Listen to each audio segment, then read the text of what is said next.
Bueno, como les decía, este es mi quinto año dando la clase, la materia. Es el primer año en el que me asignan el aula tan grande para dar clases teóricas, así que bueno, vamos a tener que habituarnos un poco. Hoy día tenemos, si no me equivoco, los temas de amebiasis en general, y me gustaría asumir el reto de dar amebas no patógenas y amebas de vida libre, porque más allá de hoy día no van a volver a ver el tema de amebiasis en el resto del año, por lo menos como está en el cronograma.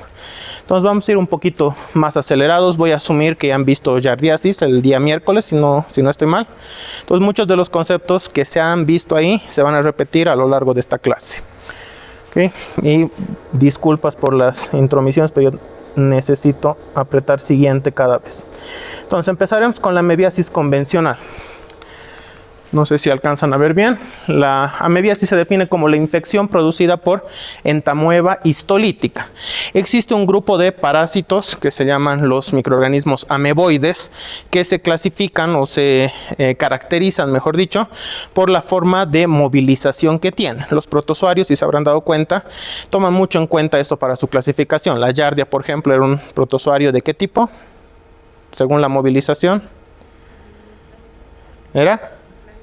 Flagelado, porque tenía flagelos, ¿verdad? Y en este caso los organismos ameboides se caracterizan por dos elementos. Uno es su movilización a través de unos órganos que se llaman pseudópodos o falsos pies. Pseudo quiere decir falso y podos pies, que son proyecciones de su citoplasma, en donde hacen este tipo de movimiento. Yo soy la ameba, agarro mi citoplasma, lo empujo hacia algún lugar deformando mi membrana, como si estuviera estirando mi brazo, y luego hacia el lugar donde se ha fijado, retrae todos los organelos y va haciendo este movimiento cada vez. Y su segunda característica, va muy de la mano con esta, es para poder lograr esto necesita tener un citoesqueleto bastante laxo, porque si no, no podría deformar su membrana para hacer este movimiento.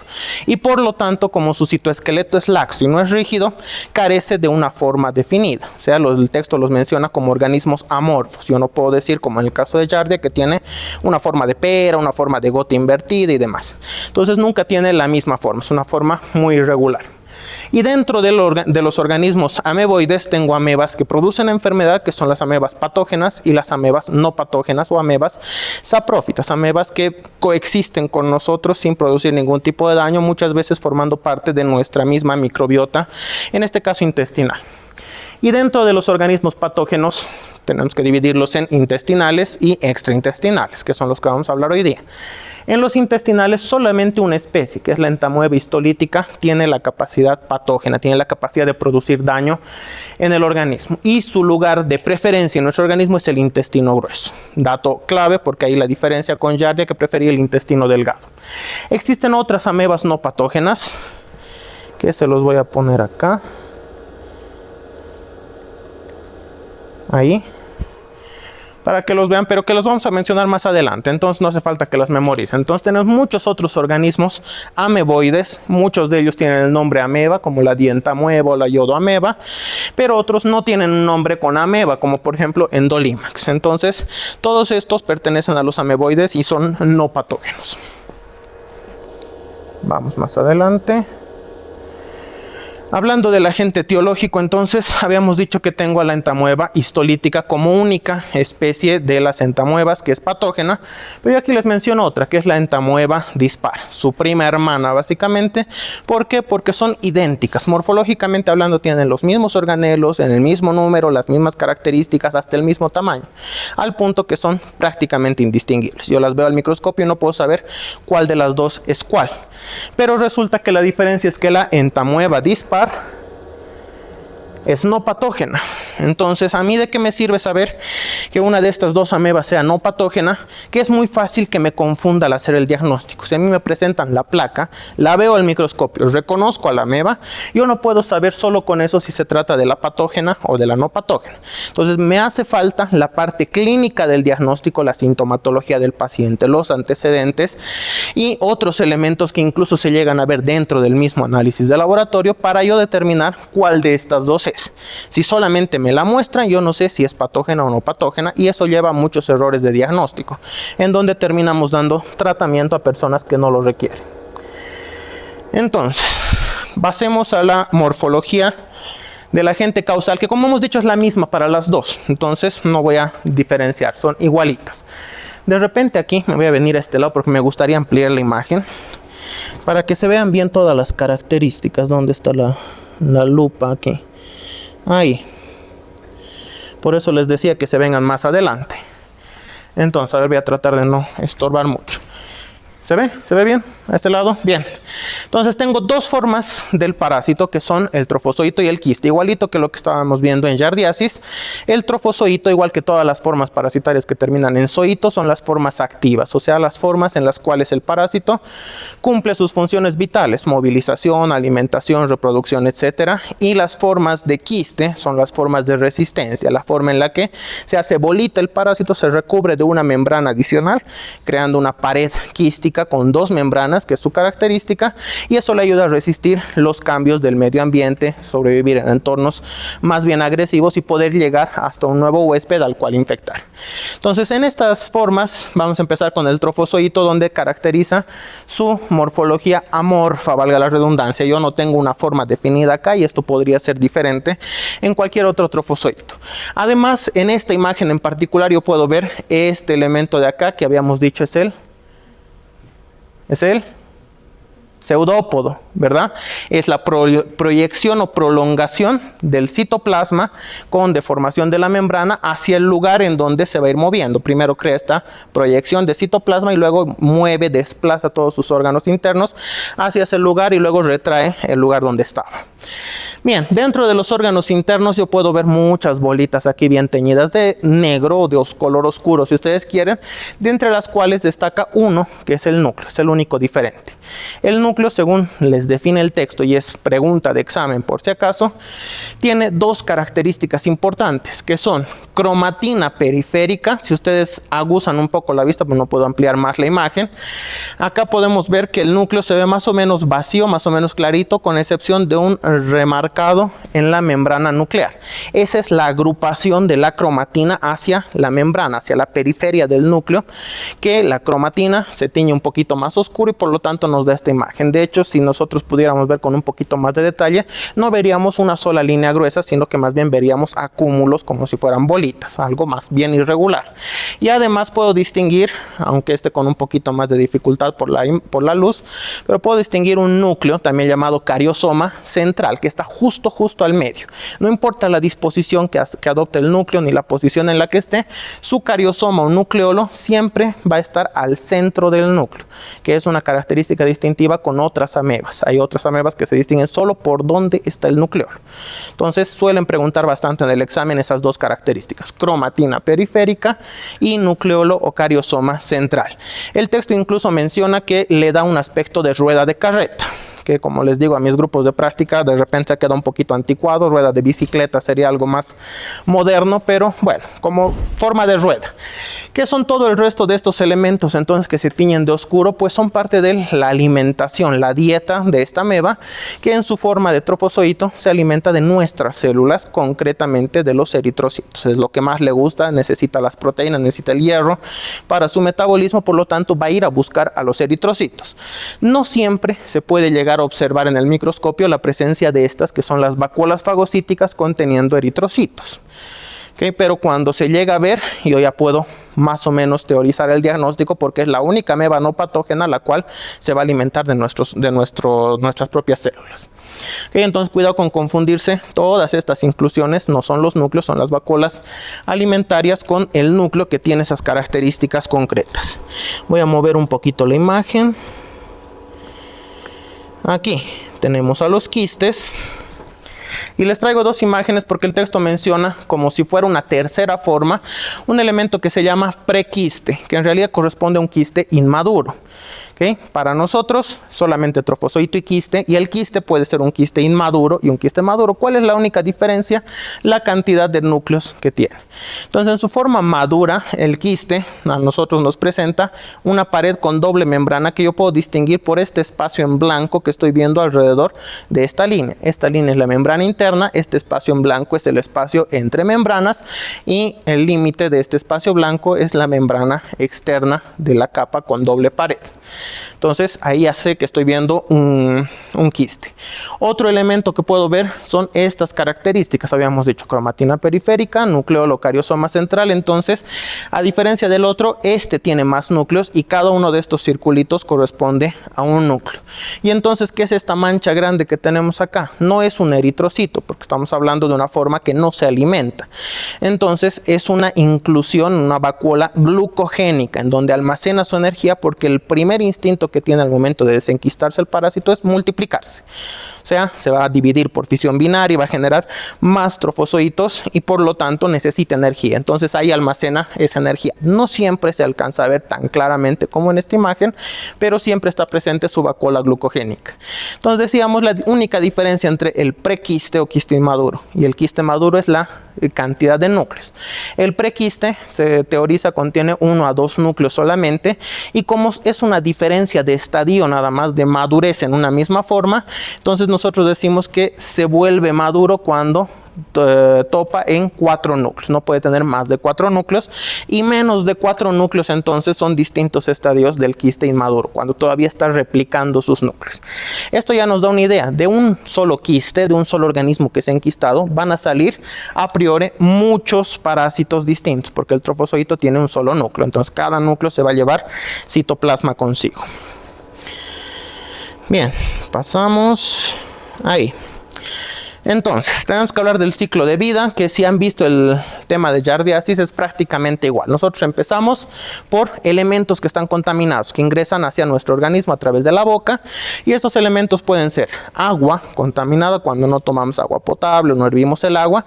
Nuestra agua ingerida puede estar contaminado con desechos o restos de las heces de personas infectadas. También los alimentos, sobre todo alimentos que consumimos crudos sin hervir, porque la cocción elimina al parásito, y entre los alimentos que consumimos crudos están las verduras como la lechuga, en las ensaladas, y las frutas, que por lo general se consumen crudas también, y pueden estar contaminadas ya sea por contacto directo, manos no lavadas o manos contaminadas al momento de manipular, o al momento de regar las plantas. Cuando estamos hablando de sembradíos, con la misma agua contaminada riegan sus sembradíos de lechugas, de frutillas y demás, y ahí se quedan pegados los quistes, y luego sin lavar nosotros no los comemos. Entonces, importante, hay que lavar y de preferencia desinfectar con soluciones de DG6 y otros los alimentos antes de comer. Después, contacto directo con las manos. Esto sobre todo los niños o las personas con poco nivel educativo, a quien no se les enseña, tienes que lavarte las manos después de ir al baño, tienes que lavarte las manos antes de manipular los alimentos. Entonces, imagínense una persona joven de área rural que va al baño, no se lava las manos después de limpiarse, y con esas mismas manos va y agarra un sándwich y se pone a comer. Entonces está transmitiendo directamente. Pero en los niños sucede algo particular, que es el famoso ciclo ano-mano-boca, que lo han debido ver en la giardiasis, en donde directamente no se lavan las manos, se contaminan sus manos después de ir al baño, y luego ¿qué hacen los niños pequeños? Se chupan el dedo o se meten las cosas a la boca directamente. Y finalmente tengo artrópodos que pueden servir como vectores mecánicos, porque las moscas, por ejemplo, las cucarachas en algunos casos, pululan alrededor de las heces, no solamente de humanos, de perros también y de otros animales, y de pararse ahí se les pegan los parásitos, muchos parásitos, no solamente la ameba, y luego andan volando alrededor de nuestro churrasco, nuestra parrilla, nuestra comida, y nosotros, sin dar más importancia, no la comemos. Ingresa en forma de quiste. El quiste es la forma infectante, y utiliza a su favor nuestros mecanismos de defensa, como los ácidos estomacales, para ayudarse a romper la membrana externa y empezar el proceso de desenquistamiento. En cuanto pasa al intestino delgado, ya no está rodeado de nuestros ácidos, ya no es un entorno agresivo para el parásito, empieza a salir del quiste, y como habíamos dicho, cada uno de los núcleos se lleva un pedacito de citoplasma, y a priori salen 4 trofozoitos, o mejor llamados prototrofozoitos, porque habíamos dicho, el primer instinto del parásito es dividirse, ¿verdad? Generar más parásitos. Entonces, cada uno de esos 4 se divide asexualmente por fisión binaria, y en total, un solo quiste me va a dar origen a 8 trofozoitos. Ahí están. Los 8 trofozoitos. Entonces, pregunta clave igual de examen, porque es una de las diferencias con Giardia, en donde un solo quiste nos daba origen a 4 trofozoitos. Entonces, no se me vayan a confundir con eso. Voy a aprovechar esta parte del ciclo de vida para mostrar las posibles complicaciones. Cuando hablamos de complicaciones de una enfermedad que sigue un ciclo de vida, una enfermedad parasitaria, normalmente nos referimos a desvíos en su ruta natural. Y entonces un trofozoito travieso puede agarrar y meterse por donde no debe, que sería el conducto colédoco, y entrar a otros órganos donde no habita regularmente. Entonces puede ingresar al hígado, pero a través del colédoco también puede ir a la vesícula biliar o al páncreas, que están ahí muy mal representados en el esquema, pero puede ir a cualquiera de estos. En cualquiera de ellos, ¿qué es lo que va a ocasionar? La misma patogenia que haría en el intestino delgado, que es destruir el tejido. Ahorita vamos a entrar a hablar de la patogenia, pero quédense con la idea de que la ameba destruye tejido. Entonces, si se mete al hígado, por ejemplo, me puede causar un absceso hepático amebiano. Nosotros vemos aquí esta tomografía con un hueco, una caverna prácticamente, que es el tejido destruido, el tejido licuado, y que además puede sobrecomplicarse cuando el parásito arrastra en su cuerpo bacterias de nuestra flora intestinal a un lugar que no debería tener bacterias, debería ser estéril, y por lo tanto estas bacterias empiezan a colonizar y se da una sobreinfección bacteriana, y por lo tanto esta caverna puede llenarse de un líquido que es la pus. Entonces ahí puedo tener dos complicaciones. ¿Por qué se ilustra normalmente el hígado? Porque se le puede ir la mano destruyendo el tejido y se va a pasar hacia arriba. ¿Qué tenemos hacia arriba? El diafragma, termina de cavar en el diafragma, sigue subiendo y llega a la cavidad torácica, entrando a los órganos más grandes que tenemos ahí, que son los pulmones. Y en los pulmones hace exactamente lo mismo, destruye tejido y crea una caverna muy similar a lo que se ve en la tuberculosis, y nos va a dar una amebiasis pleuropulmonar. Ahí está, puede tener múltiples colecciones de pus y de otras secreciones en el pulmón que dan sintomatología muy similar a una neumonía. Bueno, dejándonos de lado estas complicaciones por ahora, sigue avanzando por todo su camino y termina llegando a otra bifurcación, que sería el apéndice. Entonces, igual, bueno, esto era un poquito más dinámico, pero por la posición es difícil. Se puede pasar hacia el apéndice, empieza a destruir tejido, y el apéndice es un órgano muy chiquitito. Entonces es muy fácil que se le vaya la mano y termine rompiendo, reventando el apéndice, y va a dar inicialmente una inflamación con una apendicitis, y esa apendicitis puede reventar y salir todo el contenido que viene desde el intestino hacia otra cavidad que es estéril, que es el peritoneo, y por lo tanto complicarse con una peritonitis. Si eso no pasa, sigue su recorrido, eventualmente va a terminar llegando hacia el tejido, hacia la pared del colon, que es donde le gusta estar, y va a empezar a hacer la función que hemos dicho, destruir el tejido. Entonces va a empezar a crear úlceras, pero como última complicación se le puede ir la mano, terminar de cavar, y sin necesidad de pasar por el apéndice me causa una perforación intestinal, contenido sale hacia el peritoneo y me da una peritonitis. Casi todas las complicaciones que hemos hablado en este caso son urgencias quirúrgicas. Ustedes ya saben lo que es una urgencia quirúrgica, me imagino. ¿Sí? ¿No? ¿Saben qué es una emergencia y qué es una urgencia? ¿Sí? ¿No? ¿No? Bueno, para que se vayan haciendo una idea entonces, una urgencia es más urgente que una emergencia. Ambas son situaciones donde corre peligro la vida del paciente, pero con una diferencia. La urgencia nos da este famoso elemento llamado la hora de oro. O sea que desde que se ha producido, yo tengo una hora para resolver el cuadro, si no mi paciente se muere. O sea, es algo mucho más rápido. La emergencia también pone en peligro la vida del paciente, pero me deja mucho más margen de acción, alrededor de 4 a 6 horas mencionan los textos de emergenciología. Entonces, si son urgencias quirúrgicas, quiere decir que si viene un paciente, yo le diagnostico una amebiasis, o ni siquiera diagnostico una amebiasis, detecto una de las complicaciones, es paciente que entra a quirófano inmediatamente. Y esto para su práctica futura, cuando ustedes estén frente a una urgencia, no piensen que ha empezado la urgencia y que empieza a correr su hora de oro desde que llega el paciente al hospital. Pues de repente vino media hora manejando o en la ambulancia, ya tienen menos media hora para actuar. Entonces siempre pónganse a pensar desde el momento que inició. Yo cuento mi hora para resolver el problema. Ya después investigarán de qué se trata.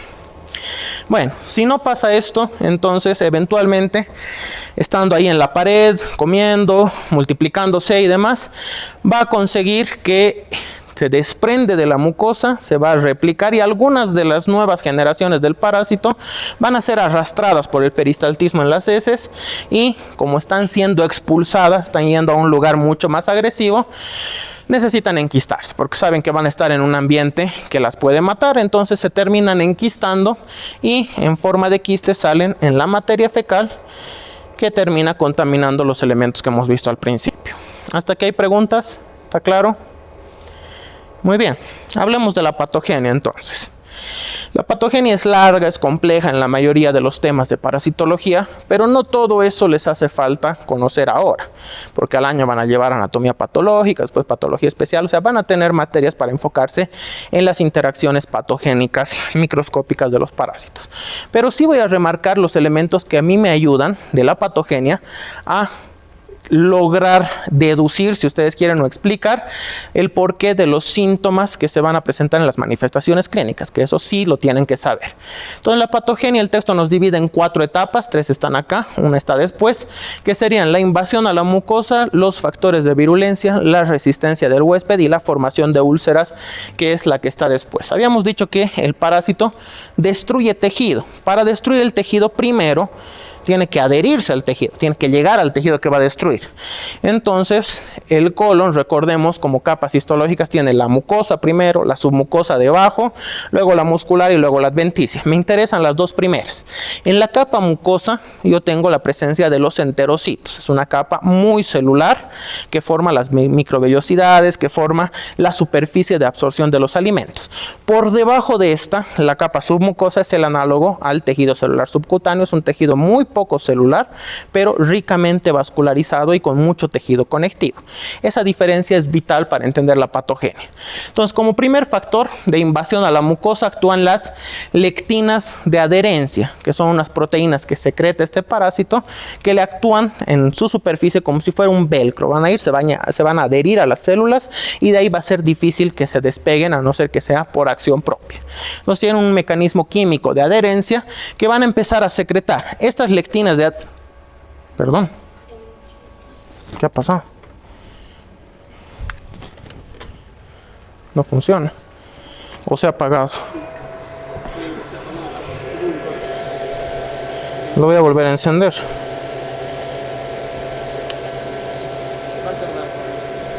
Hasta que tarde, entonces seguiremos. Bueno, a capela. Bien.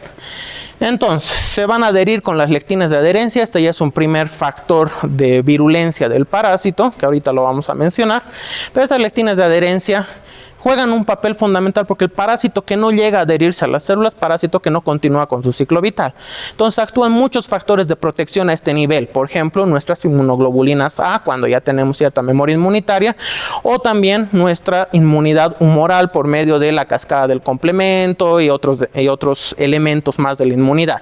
Pero además, quiero resaltar aquí, nos ayudan nuestras bacterias de la flora bacteriana normal del intestino, porque si está con presencia del parásito, las bacterias eventualmente se van muriendo porque ven alterado su ecosistema.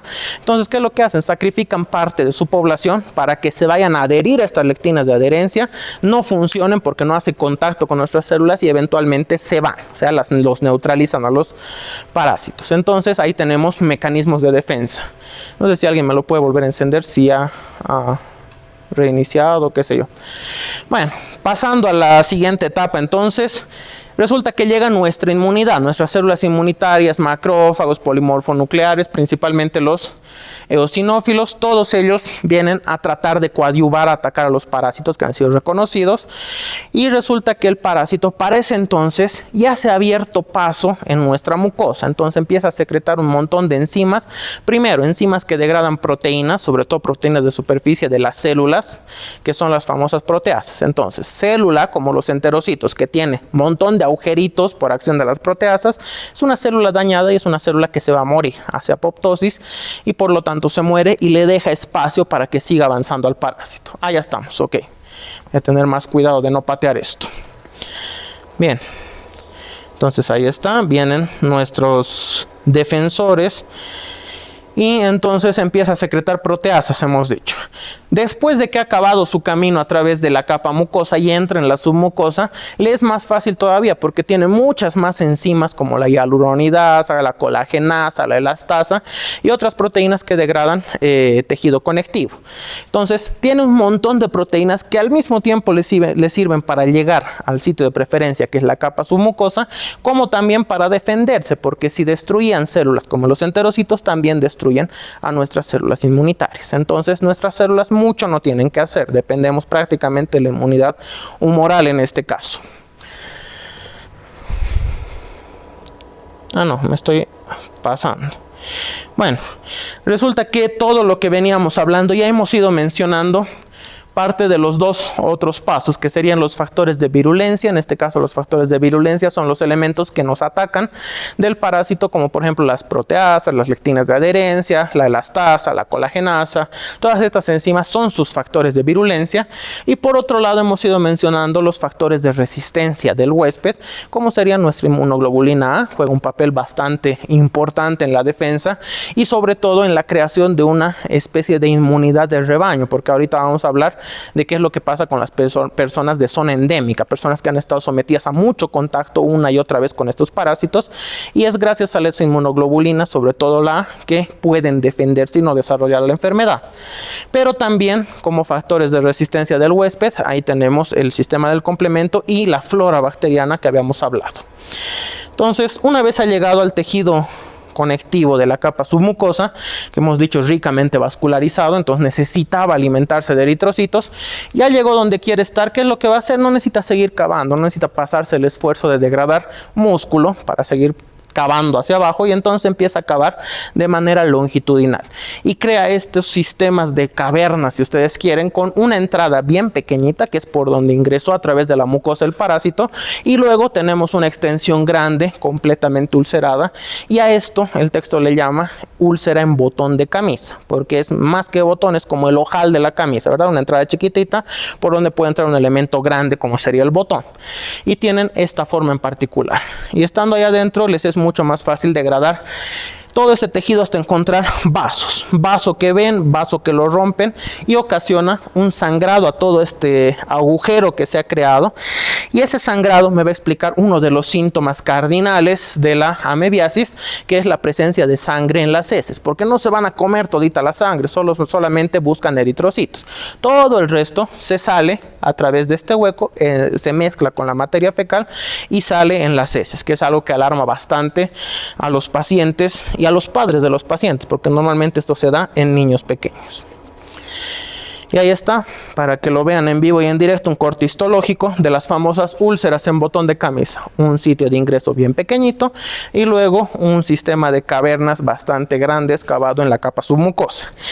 Ahora, es cierto que este sistema de cavernas es de un parásito o de un grupito pequeño de parásitos que ingresaron por acá, pero no se olviden que los parásitos atacan por cientos. Entonces vamos a tener cientos de estos con distintos puntos de entrada en distintas zonas de la mucosa, y por lo tanto, si esto se deja avanzar, eventualmente van a colisionar.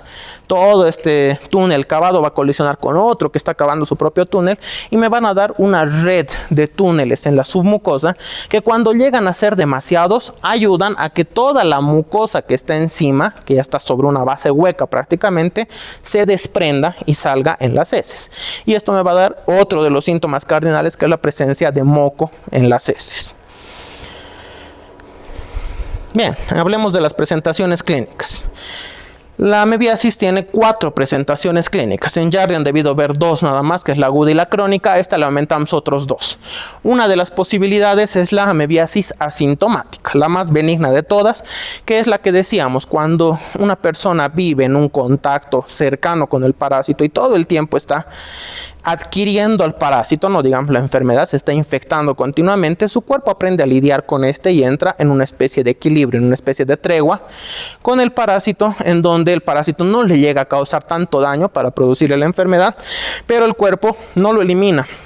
lo deja ahí estar conviviendo con nosotros si ustedes quieren, y en ese caso el paciente se vuelve un paciente asintomático, también llamado portador. Es un portador de la enfermedad que, si bien no desarrolla la enfermedad, sí puede ir contagiando a otras personas. Si esa misma persona hace sus necesidades en un río y en el siguiente poblado la gente del pueblo toma agua del río, entonces se está infectando, y esa persona ni siquiera sabe que tiene el parásito, entonces no tiene motivos para ir al médico, para buscar ayuda y para curarse. Se vuelve un peligro de salud pública. Ahora, una cosa que es bastante cierta es que los pacientes asintomáticos se diagnostican de manera casual, de manera aleatoria. Como son asintomáticos, no vinieron porque estaban enfermos o no vinieron por esta enfermedad. De repente vinieron por otra enfermedad, un chequeo de rutina, alguna cosa, y sorpresa, el laboratorio me dice: hay presencia de amebas. Entonces, si las amebas están ahí, pero no están causando daño para causar síntomas, o sea, no están produciendo úlceras, no están cavando la mucosa y demás, lo más probable, lo que se teoriza y lo más aceptado en la comunidad científica es que se trate de pacientes con entamoeba dispar. Para eso habíamos dicho que habían dos amebas igualitas. Pero la dispar es no patógena. Entonces, si veo en el laboratorio presencia de amebas, pero no se acompaña con la sintomatología de la amebiasis, entonces lo más probable es que sea la ameba no patógena la que estoy viendo. Y en el caso de la ameba no patógena, normalmente desaparece solita por acción de nuestro sistema inmunitario. Vamos agravando un poquito la situación y hablemos del cuadro crónico.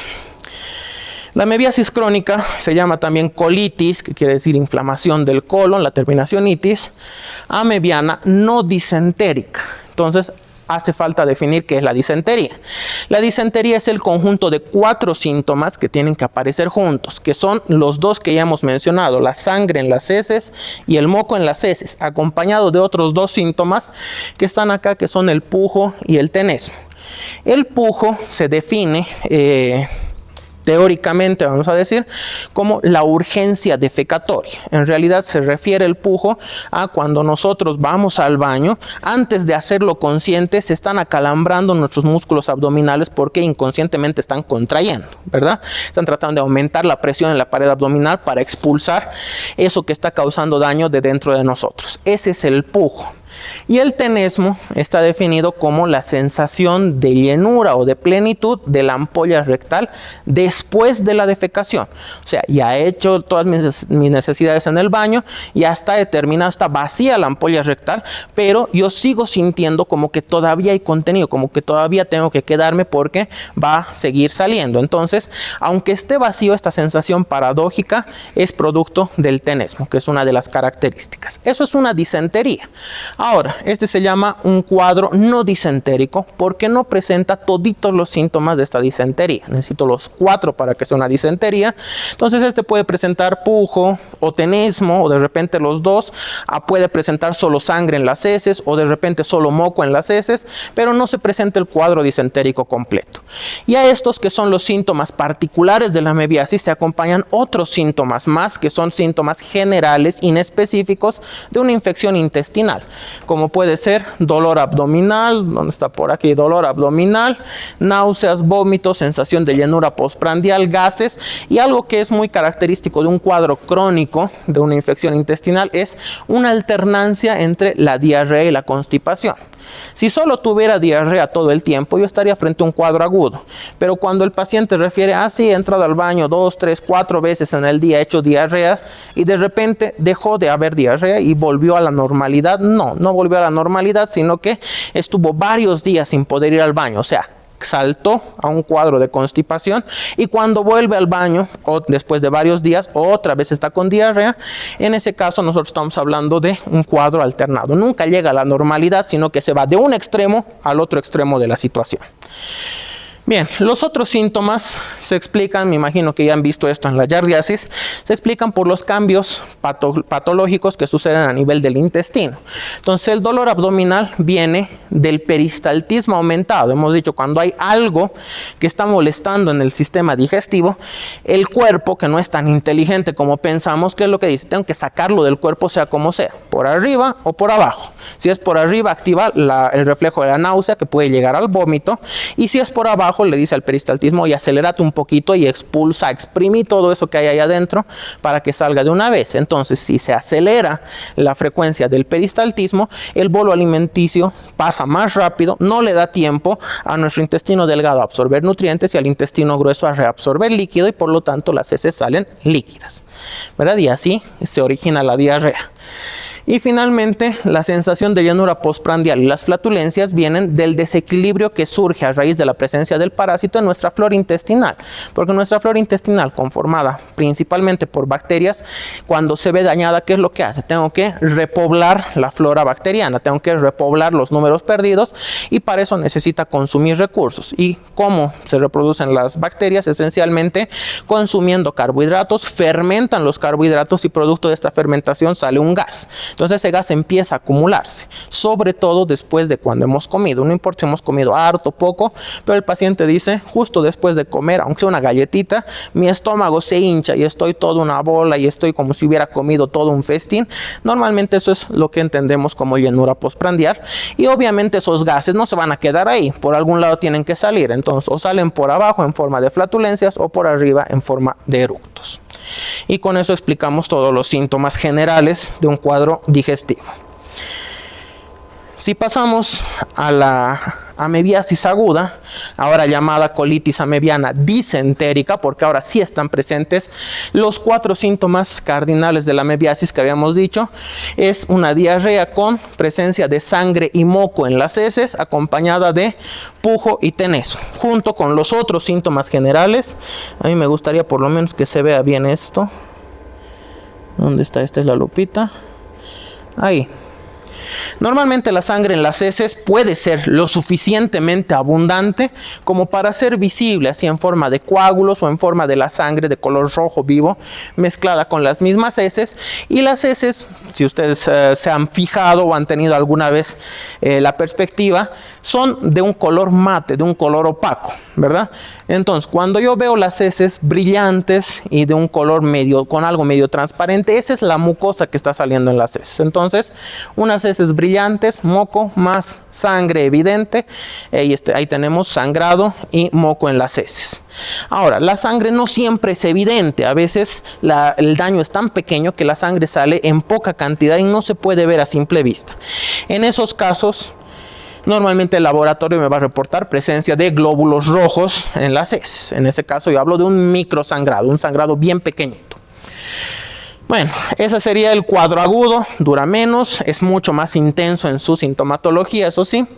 Y finalmente nos vamos al cuadro más grave, que es la colitis amebiana fulminante. Es un cuadro relativamente raro, pero bastante grave cuando llega a ocurrir. Normalmente se da en pacientes con deficiencia en su inmunidad, pacientes con VIH, pacientes con un trasplante, pacientes en una quimio, pacientes que por algún motivo su sistema inmune está debilitado, no está funcionando bien.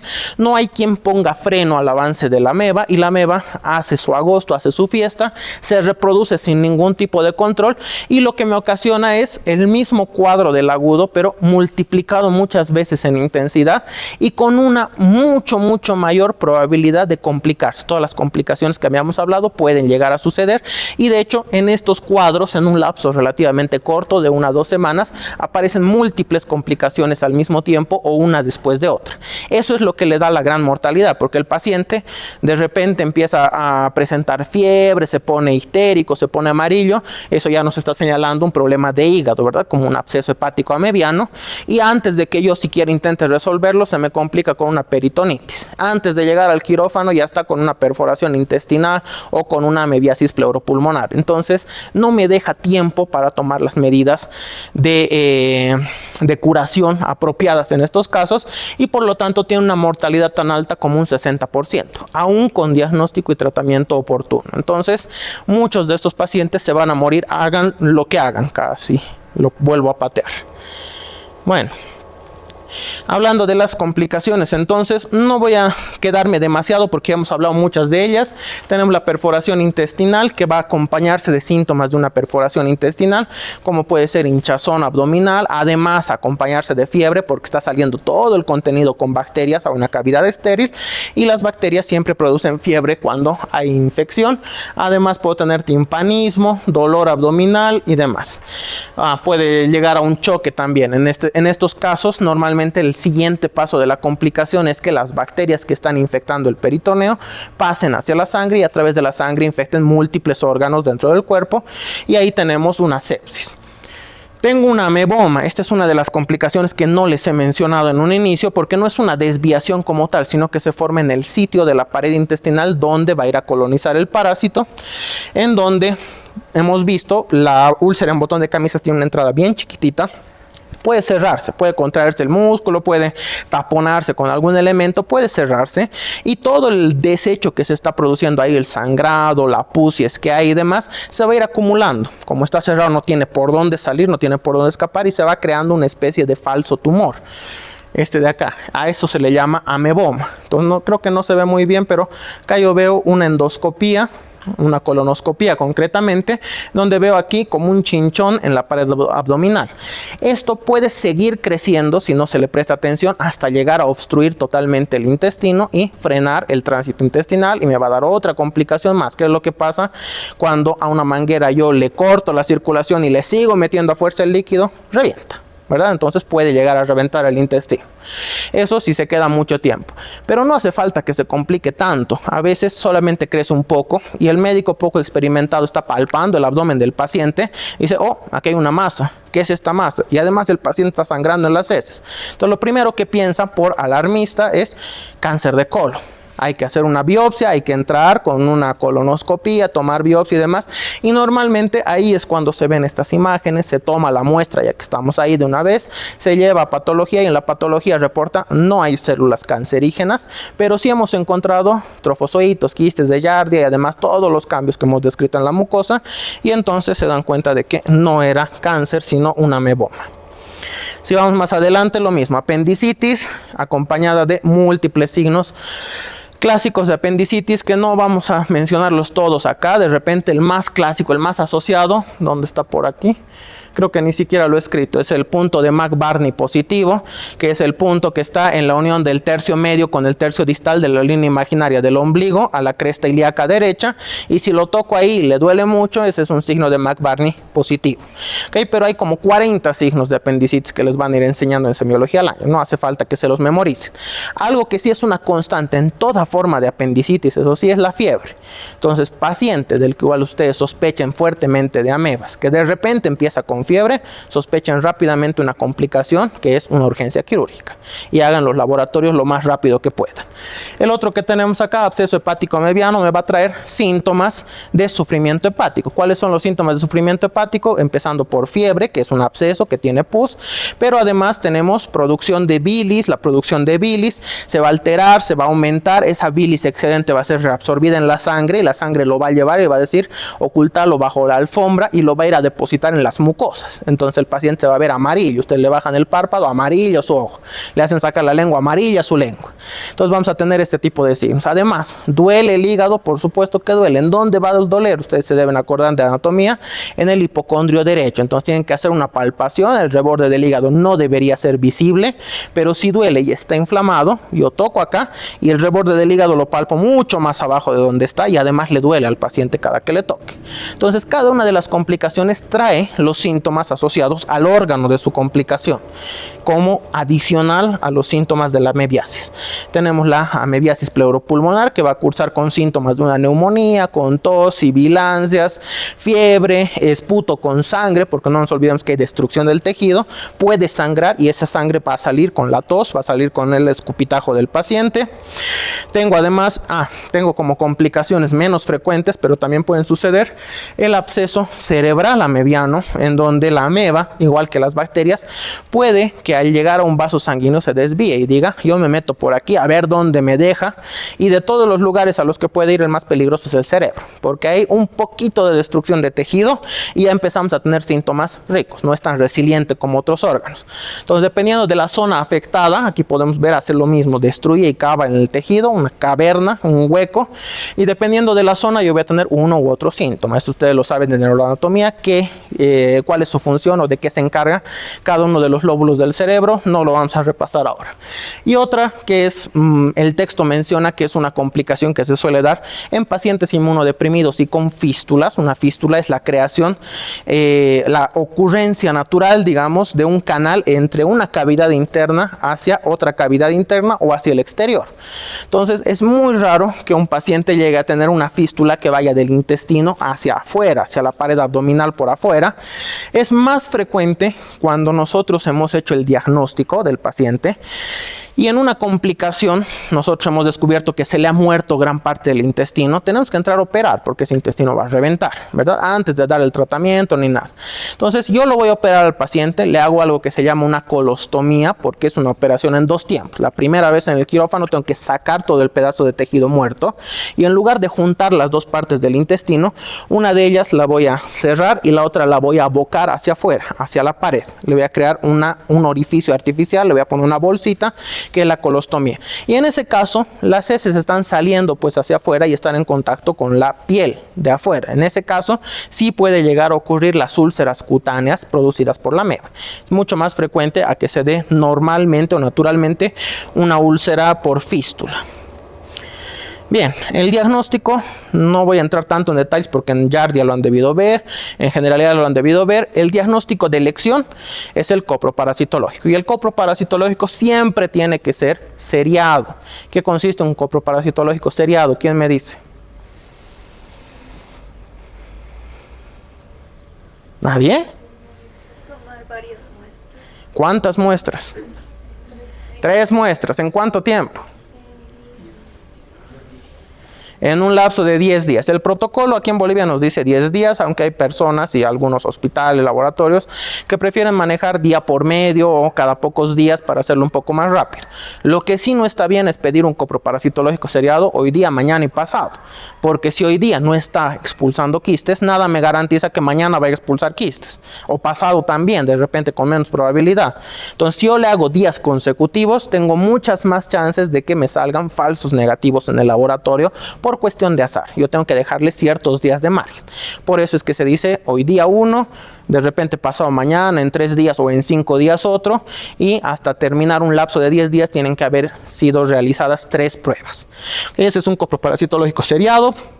Aquí está la técnica del laboratorio, recogen las heces se ponen en un tubito, se diluyen con solución fisiológica y de esa dilución yo voy a sacar un poquito, una gotita, y esa gotita recién la voy a ir a observar.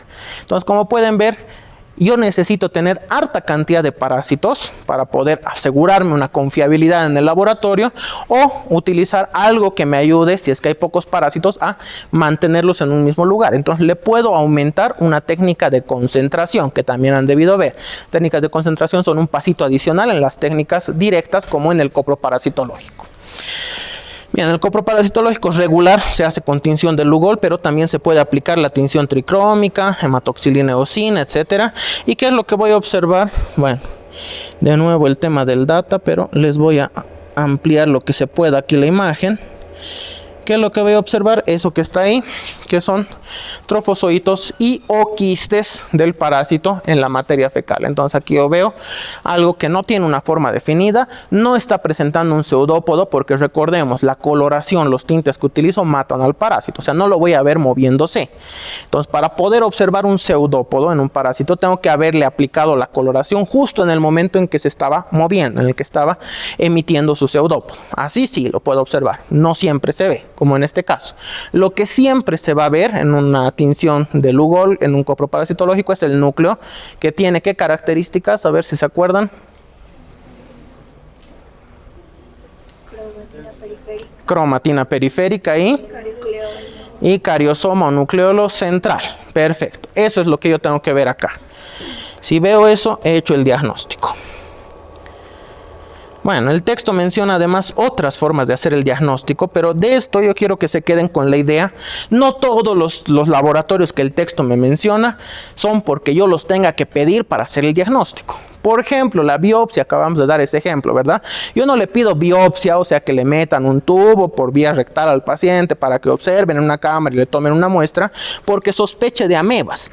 Yo lo hago porque sospecho de alguna otra cosa más grave, cuyo protocolo de diagnóstico es la biopsia y la colonoscopía, perdón.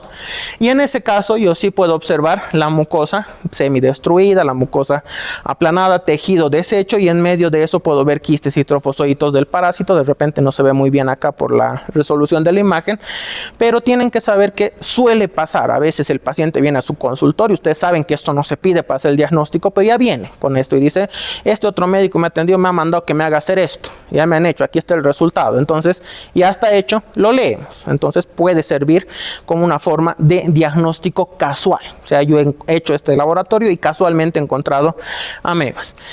En cuestión de técnicas indirectas, yo tengo los antígenos que se pueden pedir en sangre o en heces. Y el texto mismo menciona los antígenos en sangre no se suelen pedir.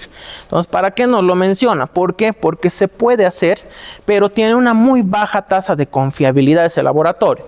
Por el simple hecho de que la infección está en el intestino, no está en la sangre, o no debería estar en una situación regular. Entonces, los anticuerpos en la sangre que yo estoy buscando van a ser de menor cantidad y tengo mucha chance de que si le pido muestra de sangre al paciente me salga negativo, un falso negativo.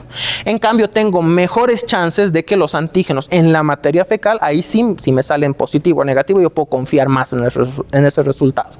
Y finalmente la PCR, que seguramente les han dicho ya, es una técnica que existe para todas las enfermedades infecciosas, pero no se suele pedir de entrada. Es mi último recurso. Cuando todo lo demás me ha fallado y yo no puedo dar un diagnóstico, recién recurro a la PCR, porque es costosa, porque no hay en todo lado y porque no está en los recursos del paciente ni en las posibilidades de los laboratorios el hacer una PCR en cualquier momento, ¿verdad? Entonces ahí está nombrada en el tema, sí, no significa que la tenga que pedir de entrada.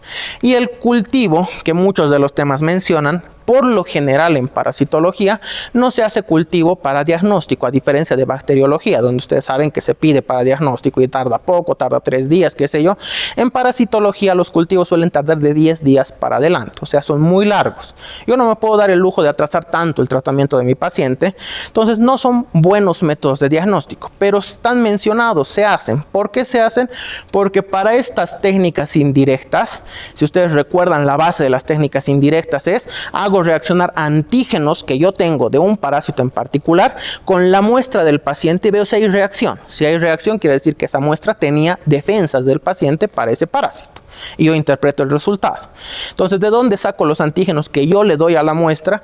De los cultivos. Cultivo amebas y de ahí, si ustedes quieren de forma figurativa, agarro un pedacito, lo licúo para que la ameba esté muerta, pero me queden sus antígenos, y esos antígenos son los que utilizo como insumo para realizar estas pruebas. Entonces, aunque lo diga, no se hace como diagnóstico, se tiene como parte del procedimiento las técnicas indirectas.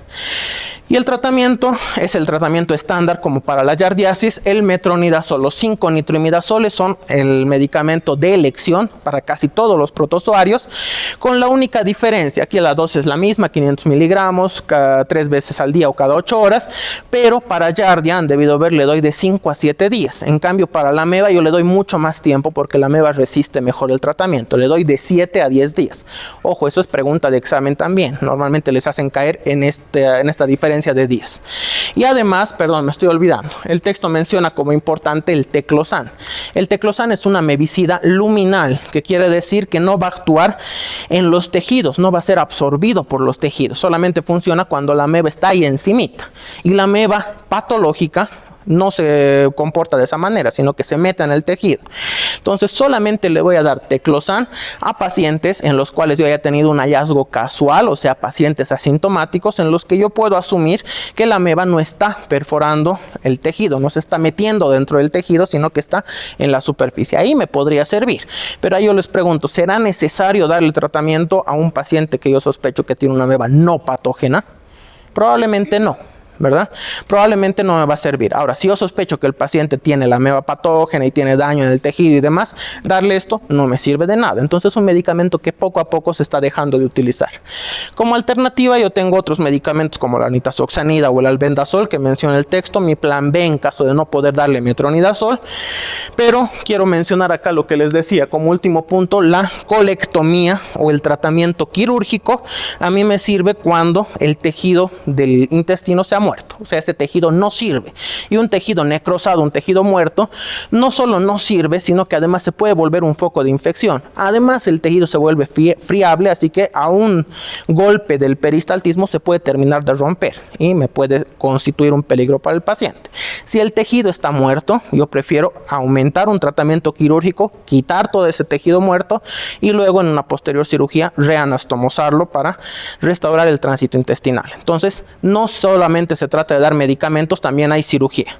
La prevención es bastante fácil, ya lo hemos hecho en el ciclo de vida. Si sé cómo me contagio, sé qué tengo que hacer o no hacer para no contagiar.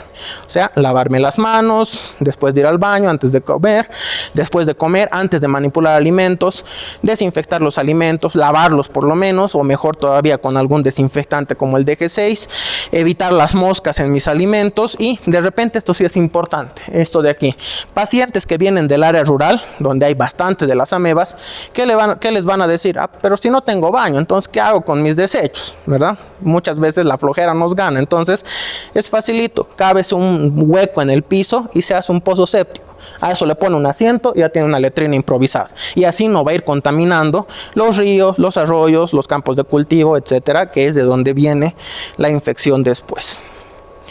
Bien, vamos a hablar de las amebas no patógenas. Esto está en otra presentación, perdón. Acá. ¿Hasta aquí hay preguntas de la entamoeba histolítica? ¿No? ¿Nada? ¿Cómo vamos de tiempo? Ya casi. Es hasta las 4, ¿no? ¿Cómo? ¿3:30? Uy, ya nos hemos pasado entonces. ¿Tienen otra clase después de esto? Pero me gustaría quedar en 5 minutitos más a hablar los puntos más importantes. Después no van a ver este tema más. ¿Sí? Ok, 5 minutitos lo vamos a hacer bien rápido. Ni siquiera me voy a mover. Entonces, amebas no patógenas son las que habíamos mencionado, están todititas acá, la Entamoeba fragilis, las otras entamoebas como la Entamoeba coli, la Harman y demás, Endolimax nana, Iodamoeba buchley y Entamoeba gingivalis. Aquí les había puesto esta imagen porque esta es la representación del núcleo. Aquí está entamoeba, la que hemos hablado, cromatina periférica y nucleolo central. Y muchas veces esa es la única diferencia entre especies de amebas, con el núcleo excéntrico como acá, ya es otro tipo de ameba. Entonces, únicamente las diferencias, lo que suelen preguntar en el examen. La Entamoeba fragilis, acuérdense de di, que quiere decir 2, porque es la única ameba que en forma de trofozoito tiene 2 núcleos. Además, un dato curioso, que hasta hace unos pocos años se creía que era la única ameba, o perdón, no la única ameba, una de las 2 únicas amebas que no presentaban quistes, que solo tenían trofozoitos. Recientemente han descubierto su quiste, así que esta ya pasa a la normalidad. Y sus núcleos no tienen una característica propia porque son tan chiquititos estos parásitos que su núcleo es nada más un acúmulo de unas cuantas bolitas de cromatina. No sé si se alcanza a distinguir en la imagen. Bien, la Entamoeba coli, probablemente con la que más nos confundimos en la amebiasis, con esta ameba no patógena, suele tener como característica ser más grande, pero sobre todo su núcleo, que creo que no se alcanza a ver muy bien, ahí lo voy a ampliar un poquito. Ahí, su núcleo con un nucleolo excéntrico, nunca está centradito su nucleolo, perdón. La cromatina periférica sí está, pero su nucleolo es excéntrico. Y en su forma de quiste, esto ya no se alcanza a ver bien lamentablemente por la resolución, pero en su forma de quiste, ahí para que lo vean, puede tener hasta 8 núcleos. Esa es la diferencia con la entamoeba histolítica. Hasta 4 la histolítica, esta hasta 8 núcleos, normalmente más de 4. La Entamoeba harmani es prácticamente indistinguible de la ameba histolítica más que por el tamaño, es mucho más pequeña, menos de la mitad, pero eso ustedes no lo van a hacer, el de laboratorio normalmente lo mide y les dice se trata de esta especie. Endolimax nana es probablemente la ameba más pequeñita que tenemos y entre sus características está, no sé si se alcanza a distinguir acá, el núcleo tiene un espacio blanco hasta el núcleo, y el núcleo es bastante grande, eso le da el aspecto de un ojo brillante, dice el texto, y este aspecto se da porque no tiene como tal una cromatina periférica y le da ese aspecto blanquecino que no se tiñe con las tinciones que utilizamos. En su forma de quiste tiene la misma característica, sus núcleos tienen ese aspecto de ojo brillante, si ustedes quieren.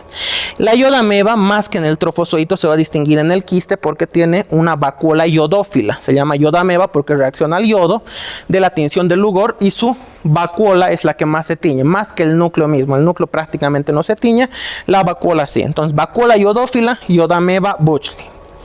Y la entamoeba gingivalis es otra entamoeba que es prácticamente indistinguible de la entamoeba histolítica con una sola diferencia. Esta no está en el intestino y no tiene forma de quiste, por lo tanto no tiene manera de llegar desde las encías, por eso es gingivalis, hacia el colon. Entonces, la única diferencia que yo observo es de dónde vino la muestra. Si la muestra vino de la boca, es entamoeba gingivalis. Si la muestra vino de las heces, es entamoeba histolítica. Después de eso no hay otra diferencia. Incluso, aunque esta no es patógena, sí puede llegar a alimentarse de los glóbulos rojos, como estamos viendo ahí. Y eso me condiciona que el ciclo de vida sea igual para toditas, igual que la entamoeba histolítica, pero la única diferente es la entamoeba gingivalis. Si no tiene quiste, no va a salir al medio ambiente y no me voy a contagiar por elementos contaminados. Tengo que contagiarme por contacto directo, o sea, por beso. Entonces, mucho cuidado con quien besa, mucho cuidado con su pareja, porque suele acompañar cuadros de patología bucal como sarro, periodontitis, retracción de las encías, sangrado bucal, etc. Entonces, mucho cuidado ahí. No hay diagnóstico, no hay tratamiento. Y finalmente, de las amebas de vida libre solamente hace falta que sepan los nombres, no hace falta que vayan mucho más allá, y el nombre de los cuadros clínicos que produce. Son estas famosas amebas comecerebros que a veces salen en las noticias, y dentro de estas tengo 4. La más frecuente es esta, Naegleria fowleri. Esta produce más del 90% de los casos de amebiasis de vida libre. Ahora, ¿cuál es la diferencia con la entamoeba histolítica? Estas sí son patógenas, pero no son del intestino, estas les gusta el cerebro, entonces van a ir a atacar directamente el cerebro. Naegleria fowleri pasa a través del epitelio neuroolfatorio, se mete en el cerebro, lo destruye y empieza a destruir tejido en nuestro cerebro. Las otras 3 toman el camino más largo. Las otras 3 son Acanthamoeba, hay muchas especies de Acanthamoeba, lo dejaremos como Acanthamoeba nada más. Balamutia, de la cual solo tenemos la Mandrilaris que afecta al ser humano. Y Sapinia especie, porque Sapinia era solo diploidea, pero ya se han descubierto nuevas especies, ahora son varias. Entonces, el ciclo de vida, estas son amebas, como dice su nombre, de vida libre, están en las aguas de cualquier parte de la naturaleza. ¿Y cómo me voy a contagiar? Cuando yo me voy a nadar a aguas de las cuales no conozco su procedencia. Una piscina mal cuidada, mal higienizada, o de repente un lago, un arroyo, un río. En cualquiera de estas situaciones me meto a nadar, el agua entra en mis fosas nasales y si se trata de Naegleria va a cavar directo mi epitelio neuroolfatorio, se mete al cerebro. Si se trata de cualquiera de las otras 3, toma el camino largo, se mete a través de la mucosa, busca la circulación y por la circulación va dando vueltas hasta llegar al cerebro, y ahí está la diferencia entre estas 4. Entonces, los cuadros clínicos que produce la meningoencefalitis amebiana primaria, abreviada por sus siglas como MAP o MAP, como mapa en inglés, es la que va a dar Naegleria, porque esta es agresiva, se mete directamente y rápidamente en un lapso de 10 días ya empieza a producir estragos en la persona. Es muy difícil sobrevivir a este cuadro porque va a destruir meninges, va a destruir encéfalo, va a destruir todo tejido que vea a su paso, y lo va a hacer de una forma desorganizada, trayendo síntomas como los síntomas meningios que están ahí en la imagen, como el signo de Kernig o de Brudzinski, entre otros. En cambio, las otras 3 producen encefalitis amebiana granulomatosa, abreviada como EAG o EGA, según el texto, y en este caso lo que hacen es, al tomar la vía larga, se van a meter en un puntito del cerebro. Estas no destruyen todo indistintamente, sino que se meten en un punto y a partir de ese punto empiezan a crear una caverna. Entonces el daño es mucho más localizado, es menos agresivo, es más fácil de sobrevivir. Pero ¿cómo me doy cuenta de que se trata de esta ameba?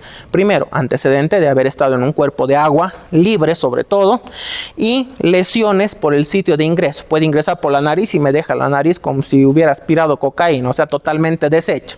O de repente me meto a nadar con una herida en mi brazo y todo alrededor de la herida se empieza a ulcerar. Entonces, úlceras en el sitio de ingreso, esa es una característica de las otras 3 amebas. Y el último cuadro que produce es la queratitis, porque algunos somos más aventureros todavía y decimos, ¿a que yo puedo abrir los ojos bajo el agua?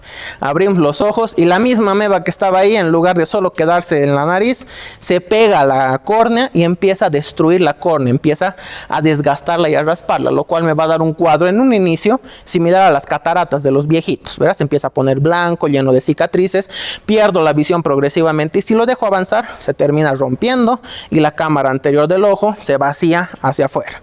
Y con eso pierdo la visión completamente. Entonces, el tratamiento en ese caso deja de ser solo los antibióticos o el tratamiento medicamentoso y tengo que hacer un reemplazo, un trasplante de córnea. Solo así puedo salvar el ojo.